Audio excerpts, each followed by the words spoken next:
see how they show up. All right, so who would work best in these two study spaces? On the left, you see sparse furniture, bare walls, low lighting, and even a curtain that can be pulled over to make it more private. In authentic practice, using sensory knowledge, we might explore study routines of a person with low sensory thresholds and collaborate to create this space to reduce the impact of sound, visual, or even peripheral movement cues on the person's ability to get their work completed. But on the right, you see a very bright room from sunlight, many things on the walls, objects on and around the table. In authentic practice, we might reassure a caregiver these characteristics that bother the caregiver might be just what the person needs to keep high sensory thresholds met in order to focus on the completion of their work. We have to focus on what the outcome is, not what if this process is interfering, then we need to change it. But if it's not interfering with work product, we have to accept that these characteristics match the person's needs.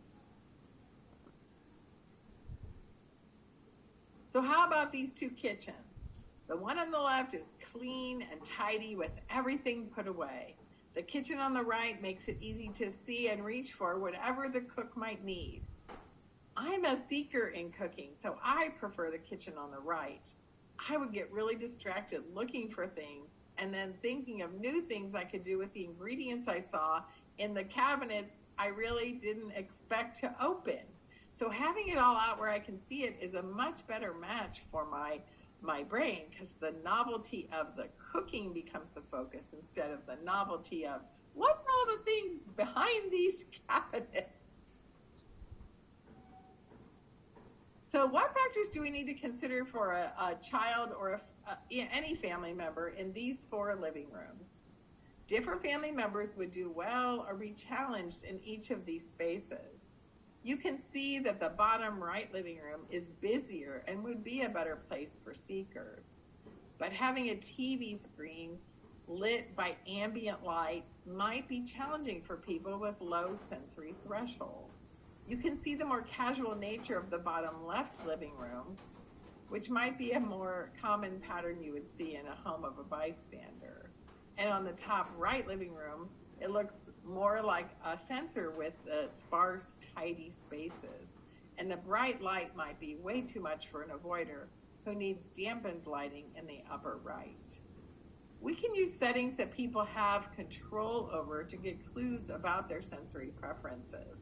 And in these cases, like the upper left, maybe this is the parents' sensory processing in action, and they would have to make some adaptations for a child with visual sensitivity, for example. Maybe having see-through shades that dampen the light a little bit, but not all the way.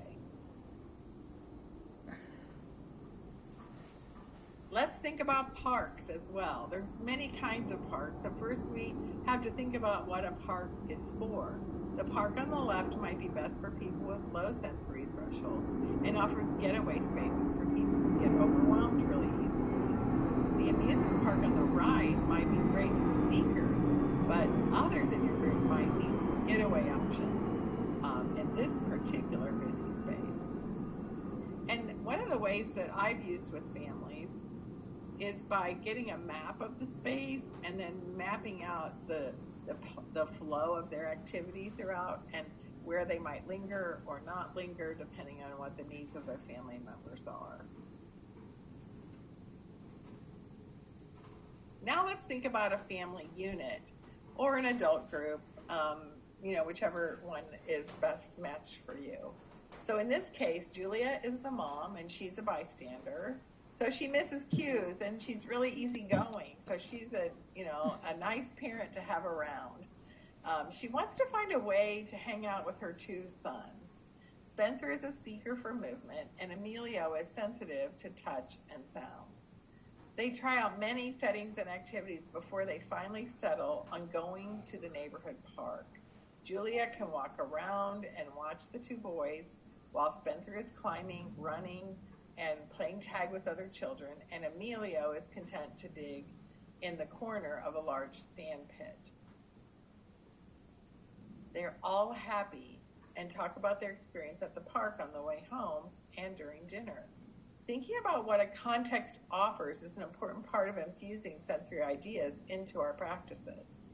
So in this case, they had to experiment. They looked at baseball games, they looked at all kinds of different outings, but the park had the best match for all three of them, and that's what they picked.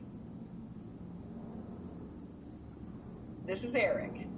He's 8 years old, and this is the grade in the U.S. that starts to integrate knowledge and skills into one project or assignment. Prior to this grade, teachers have children practice the parts, such as writing practice, reading practice, worksheet practice. But in third grade, the teacher will make an assignment that includes reading and writing together. This is therefore the time when lots of children start to be more noticeable to the education system.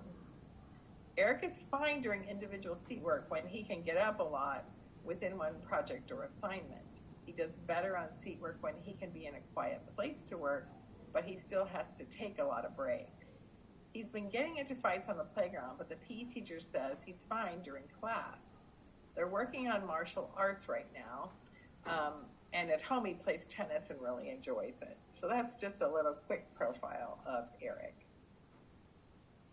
So this team did a profile school companion, which is for the teachers to complete, and a child sensory profile, which is for the parents to complete. And they both concluded that he had sensitivity and avoidance to sounds, and he had seeking patterns to movement. So they kind of carried those ideas forward to the other activities of the day.